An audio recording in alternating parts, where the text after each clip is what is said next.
Raising my son Jackson alone after his mother walked out when he was just 3 years old was the hardest and most rewarding job of my life. For 20 years, I worked my fingers to the bone as a mechanic to give him opportunities I never had. Watching him graduate college, build a career, and fall in love filled me with more pride than I can express. But at his wedding to Amanda Richardson from one of the wealthiest families in Connecticut, I discovered my assigned seat had a nameplate reading low-educated fake dad, while everyone else had proper titles. Before I tell you what happened next, drop a comment letting me know where you are watching from, and hit subscribe if you believe family is about love, not status. I came to America from Mexico when I was just 8 years old. My parents were farm workers who crossed the border seeking a better life for our family. We settled in Arizona, where I learned English quickly and worked alongside my father whenever school was out. Those early years taught me the value of hard work and persistence, lessons that would shape my entire life. By 20, I had become a United States citizen and was working as an apprentice mechanic at a local garage. I had a natural talent for understanding engines, could diagnose problems by sound alone, and took pride in fixing things others had given up on. My dream was to own my own shop someday, though I had barely finished high school and had no formal training beyond that. I met Elaine at the garage when she brought in her struggling Honda Civic. She was beautiful, educated, and seemingly out of my league, but we connected instantly over my genuine interest in explaining the repairs her car needed. When I offered to show her how to perform basic maintenance herself, she surprised me by accepting. Those impromptu lessons turned into coffee dates, which evolved into a whirlwind romance. We married after just 6 months, young and optimistic, despite the concerns from her college-educated family about her choice in partner.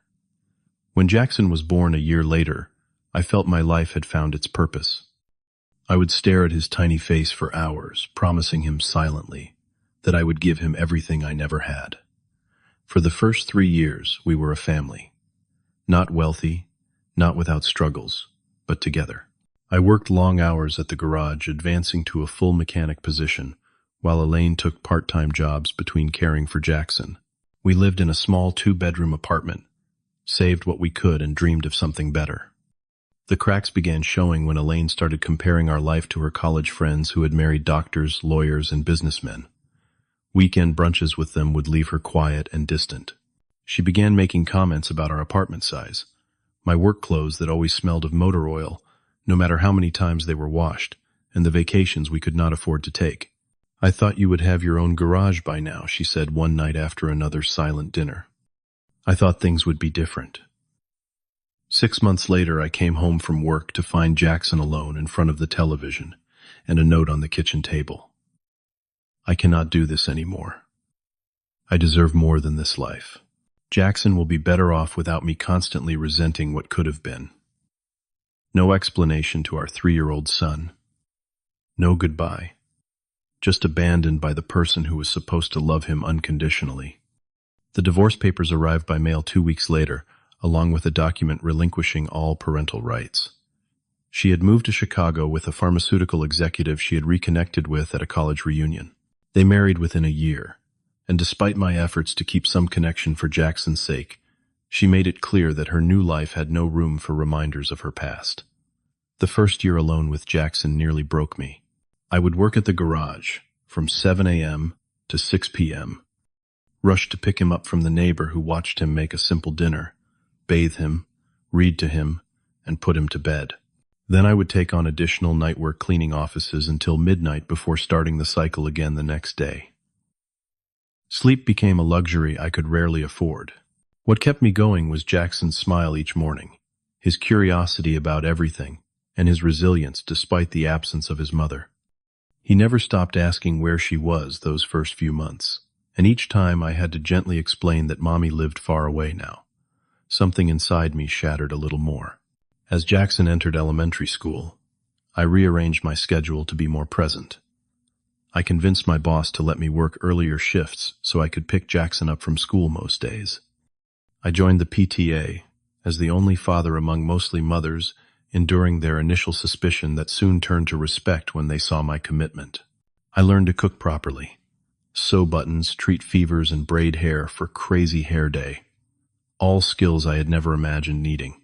School conferences were intimidating as teachers would sometimes speak to me slowly, assuming my limited education and accent meant I could not understand their assessments of Jackson.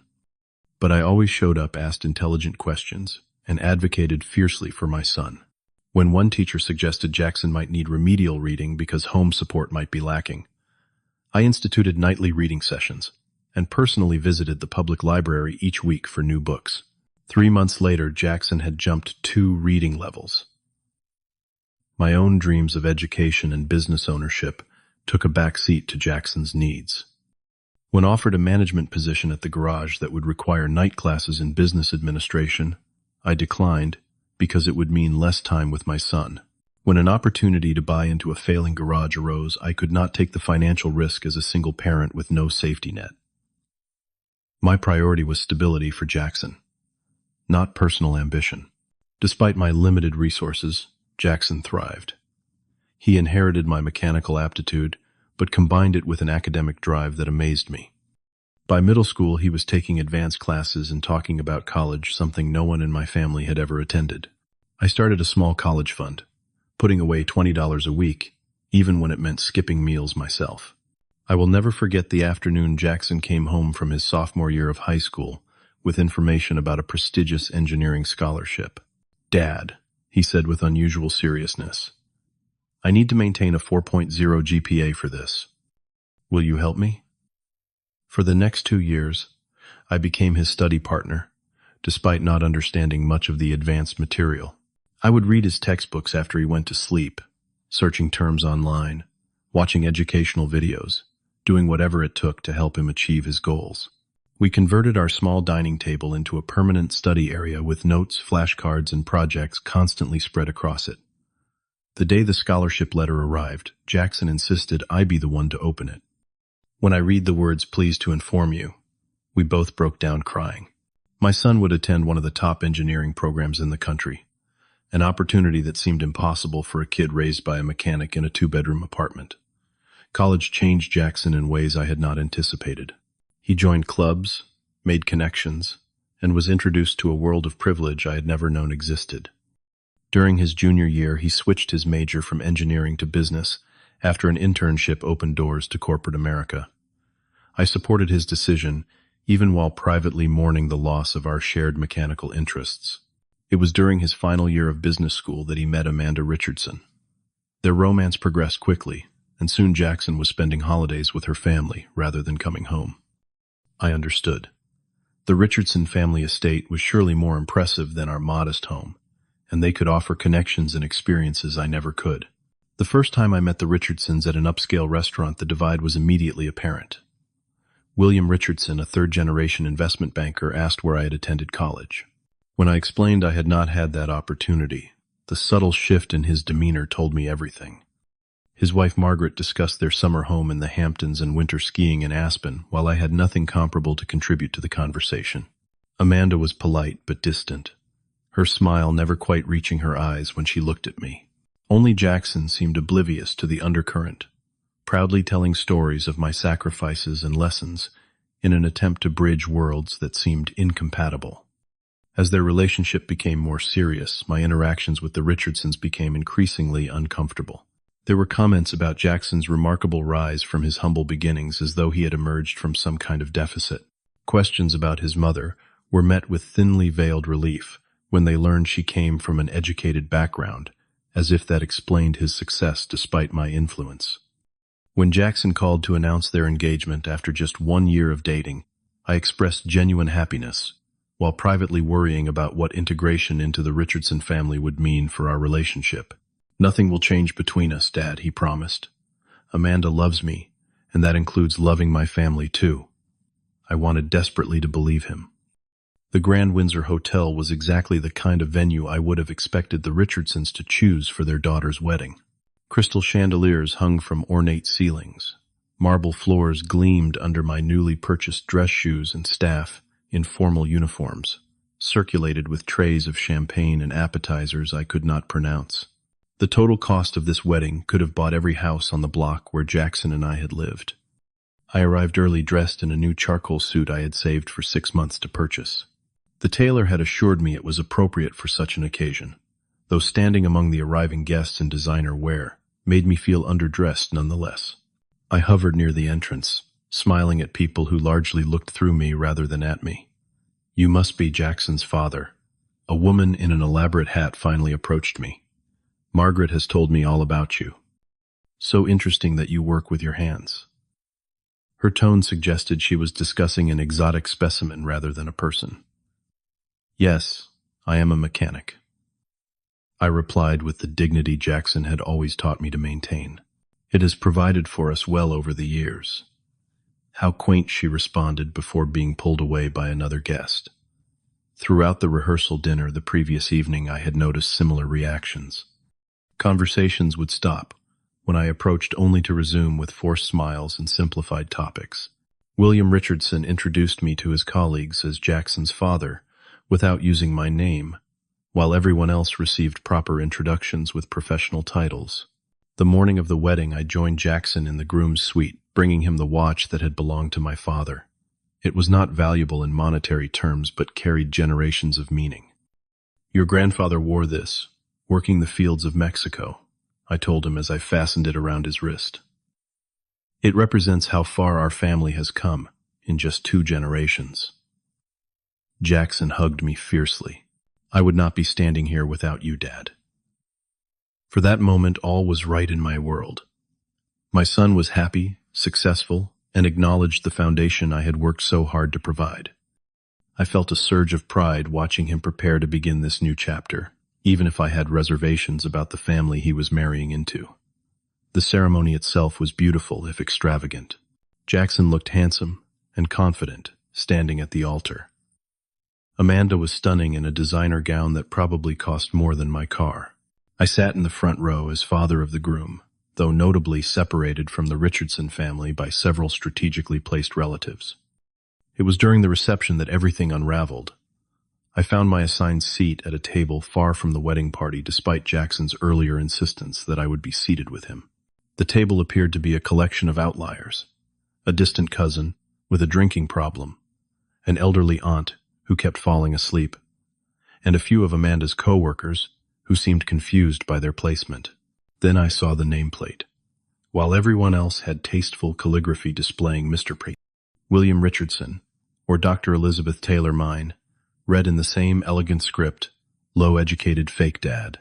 At first I thought it must be a terrible mistake, perhaps a cruel joke by a staff member, or a mix-up with placeholder text.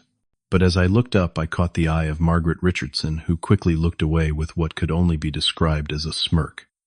Nearby, several of Amanda's cousins were whispering and glancing in my direction, phones discreetly positioned to capture my reaction. "They put him at table 19, I overheard one of Amanda's uncles say to another guest. William insisted, "Cannot have him telling those blue-collar stories during the main dinner." My hand shook as I reached for a water glass. 20 years of sacrifices of working until my back ached and my hands cracked of helping with homework. I barely understood myself of attending every school function and sports game, no matter how exhausted I was, reduced to low-educated fake dad. I considered leaving immediately.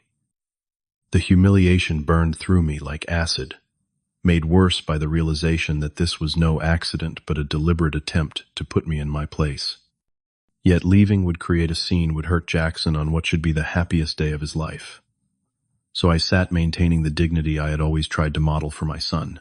During the dinner I heard snippets of conversation that cut deeper than any physical wound. We tried to convince Amanda to exclude him, but Jackson insisted. Margaret Richardson told a friend at a neighboring table, not bothering to lower her voice. "You know these charity cases always clinging to their roots. But the reception will be over in a few hours, and then we can properly welcome Jackson to the family." I forced myself to eat small bites of the gourmet meal, though each swallow felt like pushing past a stone in my throat. When William Richardson rose to give his father of the bride speech, my entire body tensed. "Today marks the beginning of a new chapter for Amanda and Jackson," he began smoothly. "We are particularly grateful that Jackson was able to overcome his unfortunate beginnings and prove himself worthy of joining our family. It just goes to show that with the right guidance and influences, anyone can rise above their circumstances." The casual cruelty of his words hung in the air, while guests nodded approvingly. In a room full of people, I had never felt more alone or invisible. 2 decades of parenting, of loving my son with everything I had dismissed as unfortunate beginnings to be overcome. Jackson found me shortly afterward, his face flushed with happiness that quickly faded when he saw my expression. "Dad, what is wrong? You have barely touched your food." I did not want to ruin his day. "It is nothing, son. Just feeling a little out of place." "No, something happened." He insisted, pulling up a chair beside me, rather than returning to the head table where his bride waited. "Tell me." With reluctance, I turned over my nameplate. Jackson stared at it for several long seconds, his expression morphing from confusion to disbelief to cold fury. "Who did this?" he asked, his voice dangerously quiet. "It does not matter. I tried to smooth things over. Let us just enjoy your day." But Jackson was already scanning the room, his jaw clenched in a way I recognized from his childhood whenever he felt injustice brewing. His eyes locked on his new mother-in-law, who was watching our interaction with poorly concealed disdain. "It matters to me," he said, standing suddenly. "It matters very much." Jackson strode directly to the head table, nameplate in hand, my protests dying in my throat as I hurried after him. The music continued playing, but a hush fell over the nearby tables as guests sensed drama unfolding. "Would someone like to explain this?" Jackson asked, his voice controlled, but carrying across the space as he placed the nameplate in front of William and Margaret Richardson. Amanda looked confused. "What is that? This," Jackson said, "is what your family thinks of my father. The man who raised me alone after my mother abandoned us. The man who worked 18-hour days so I could have opportunities he never had." Margaret Richardson's face paled slightly, but she recovered quickly. "Jackson, dear, this is hardly the time or place for what." Jackson interrupted. "For addressing the fact that you deliberately humiliated the most important person in my life.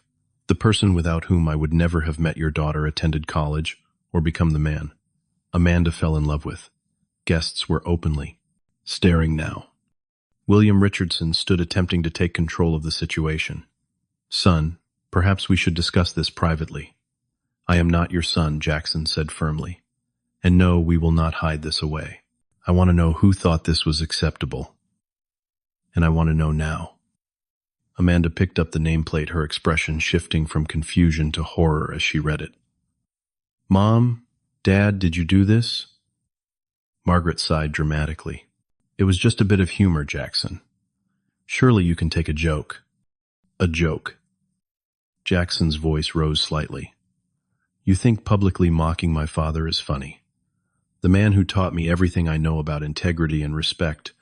I placed a hand on Jackson's arm, trying to defuse the situation. "Jackson, please. This is your wedding day. Do not let this ruin it." My son turned to me, his eyes shining with emotion. "No, Dad. I have watched you swallow your pride too many times for my sake. Not today. Not anymore." He turned back to the Richardsons. "For months you have been subtly undermining my father, suggesting I need to upgrade my connections for my career, making comments about his accent, his education, his job. I ignored it because I love Amanda and wanted our families to get along. But this crosses a line I cannot accept." Amanda took Jackson's hand, her face pale but determined. "Jackson is right. This is absolutely unacceptable." Her mother looked shocked at the betrayal. "Amanda, you cannot seriously be taking his side over your own family." "I am taking the side of basic human decency," Amanda replied. "And if this is how you treat family, then perhaps I need to reconsider what that word means." Jackson addressed his new bride directly. "Amanda, I love you, but I need to know where you stand right now. Either your parents publicly apologize to my father, or I cannot continue this reception." The silence that followed was deafening. 300 guests watched the standoff, champagne glasses frozen mid-air, forks suspended over half-eaten cake. The weight of the moment pressed down on all of us, years of class divisions and prejudice suddenly exposed in the elegant ballroom. William Richardson attempted damage control. "Jackson, surely you are overreacting. We have welcomed you into our family, provided a beautiful wedding. My father provided for me my entire life, with far fewer resources. Jackson cut him off. He never once made me feel like I should be grateful for his love. That is the difference between you. Amanda stepped away from her parents and stood beside Jackson. I am so sorry, Mr. Garcia, she addressed me directly for perhaps the first time. I had no idea my family had done this or had been treating you this way all along. It is unforgivable. Margaret made one last attempt to save face. This is ridiculous. It was a harmless prank. The staff must have mixed up the placeholders. The staff did not write low-educated fake dad by mistake, Jackson said coldly. And we both know it. William Richardson finally recognized the severity of the situation as guests began whispering, and several were discreetly recording the confrontation on their phones. Richardson family reputation was at stake now. Perhaps, he said carefully, there has been a regrettable misunderstanding. Octavio, I apologize if you were made to feel unwelcome. That was never our intention. It was a hollow, incomplete apology. But before I could respond, Jackson spoke again. My father taught me that a man's worth is not measured by his bank account or his degrees, but by his character and the sacrifices he makes for those he loves. By that measure, he is worth more than anyone in this room. Then he turned to me, his expression softening. Dad, let us show them what family really means. He guided me to the head table, pulling out a chair next to his own. You belong here beside me, as you have been my entire life. Amanda nodded firmly, taking the seat on Jackson's other side and squeezing his hand in solidarity. For the remainder of the reception, I sat proudly beside my son, receiving cautious but respectful interactions from guests who had previously ignored me.